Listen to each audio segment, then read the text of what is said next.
गोर लगे छी सब मिथिलावासी के सबके छठ के दीपावली के हार्दिक शुभकामना। हम एगो छठ के गीत गावा जा रहलू हन। उजे के ही चलल अपन सासुर खोइछा गामा कैता जाई खोइछा गामा कैते जाई छठी मैया चलली अपन सासुर खोइछा गामा कैते जाई खोइछा गामा कैते जाई उजे के ही दिहलन जीरा खोइछा गामा कैते जाई उजे के ही दिहलन जीरा खोइछा गामा कैते जाई उजे के ही दिहलन धेनो गैया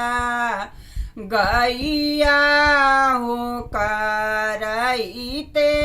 जाई गैया हो करैते जाई के ही दिहलन परल सुगबा परैते जाई सुगबा परैते जाई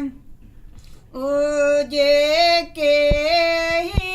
दिहलन हाथ आरती दादा कैते जाई आरती दादा कैते जाई आमा दिहलन जीरा खोइछा गामा कैते जाई खोइछा गामा कैते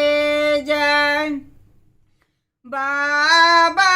दिहलन धेनो गैया करैते जाई गैया हो करैते जाई ओजे भैया दिहलन परल सुगबा परैते जाई ओजे भैया दिहलन परल सुगबा परैते जाई सुगबा परैते जाई ओजे भाभी दिहलन हाथ आरती ओजे भाभी दिहलन हाथ आरती दादा कैते जाई आरती दादा कैते जाई ओजे छठी माई चलली अपन सासुर खोइछा गामा कैते जाई खोइछा गामा कैते जाई।